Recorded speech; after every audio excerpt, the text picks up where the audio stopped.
আল্লাহ তাআলা তার রাসূলকে বলছেন, নবী আপনি চিন্তা করবেন না, টেনশন করবেন না, পেরেশান হবেন না। আপনার কাজ হলো দাওয়াত দেওয়া। আপনি আপনার কাজ চালায় যান, দাওয়াত দিয়ে যান।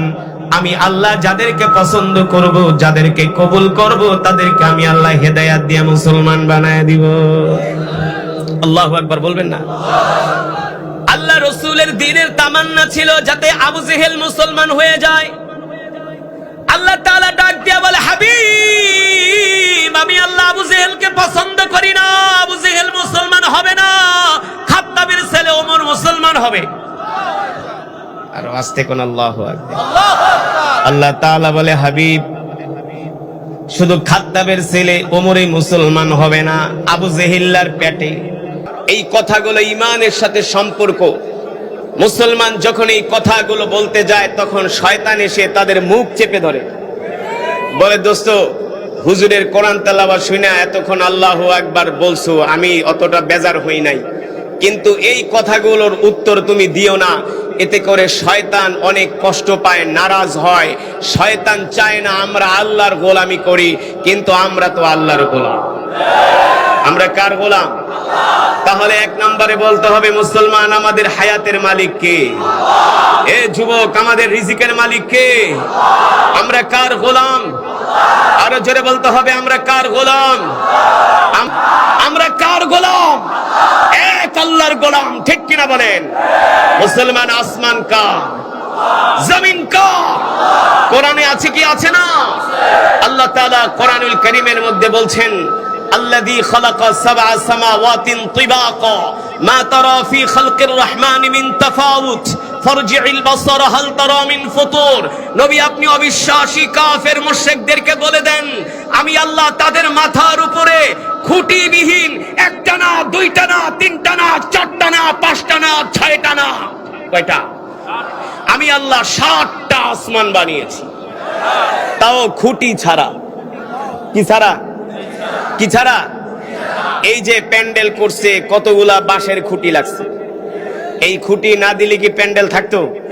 ভাঙ্গা মাথার উপর পড়তো, ঠিক কিনা বলেন? যদি আসমানগুলো বানাতে খুঁটির ব্যবহার করতেন, তাহলে আসমানের নিচ দিয়া কোনো বিমান চলতে পারতো না। বিমান যায় এক একটা খুঁটির সাথে যায় ধাক্কা লাগা বিমান ক্র্যাশ করত, ঠিক কিনা বলেন? আল্লাহু আকবার বলবেন না? আমার আল্লাহ তাআলা কত সুন্দর করে পৃথিবীটাকে সাজিয়েছেন আমাদের জন্য, ঠিক কিনা বলেন? ঠিক আমি আপনাদের সামনে যে কোরআনুল কারীমের তেলাওয়াত করেছি, যুবক বন্ধুরা তোমাদের কাছে কেমন লাগছে? আল্লাহু আকবার। আমি তো কোরআনুল কারীমের তেলাওয়াত করেছি 15 থেকে 20 মিনিট, কিন্তু যুবক তোমরা তো বাংলাদেশে কত নতুন নতুন গান শোনো, তোমাদের গান হয় কয় মিনিটের? কয় মিনিট? 3 থেকে 5 মিনিট। 5 মিনিটের উপরে গেলে ওই গান কেউ শুনতে চায় না। তাও পৃথিবীর আধুনিক ঢোল তবলা মিউজিক দিয়ে গানগুলো গাওয়া হয়, তাও 5 মিনিটের বেশি মানুষ শুনতে চায় না। কিন্তু আমি ভাঙ্গা মাইক দিয়া 20 মিনিট তেলাওয়াত করেছি। শুধু 20 মিনিট নয়, 20 ঘন্টা নয়, 20 দিন নয়, 20 বছর নয়। এই কোরআন যদি কিয়ামত পর্যন্ত তেলাওয়াত করা হয়, যতই কোরআনের তেলাওয়াত হবে ততই কোরআনের মজা বেড়ে যাবে, ততই কোরআনের স্বাদ বেড়ে যাবে।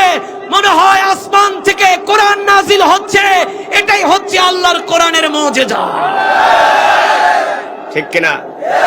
এটাই আল্লাহ তাআলার কোরআনের মুজিজা। এই কোরআন যখন বিশ্বনবী রাহমাতুল লিল আলামিন মক্কার জমিনে কোরআন দিয়া কাফেরদেরকে দাওয়াত দিত, মক্কার কাফেররা কোরআনের দাওয়াত গ্রহণ করেনি, উল্টা আমার নবীকে মিথ্যাবাদী বলে গালি দিয়েছে, ঠিক কিনা বলেন? আমার নবীকে পাগল বলে গালি দিয়েছে, আমার নবীকে জাদুকর বলে গালি দিয়েছে, আমার নবীকে গণক বলে গালি দিয়েছে। আল্লাহ তাআলা ডাক দিয়া বলে, হাবিব মা আনতা বিনিআমাতি রাব্বিকা বিকাহিনি ওয়ালা মাজনুন। আপনি মক্কার কাফেরদের কথায় কষ্ট পাবেন না, তাদের কথায় কর্ণপাত করবেন না।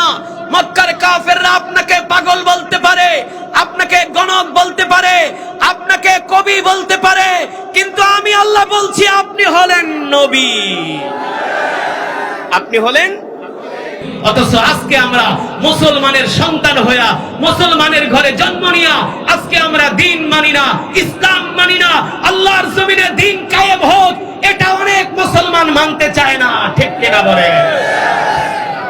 যারা আল্লাহর জমিনে দিন কায়েম হোক এই কথা, এই বিষয়টা যদি কোনো মুসলমান মানতে না চায়, সে হলো মুরতাদ। সে হলো কি?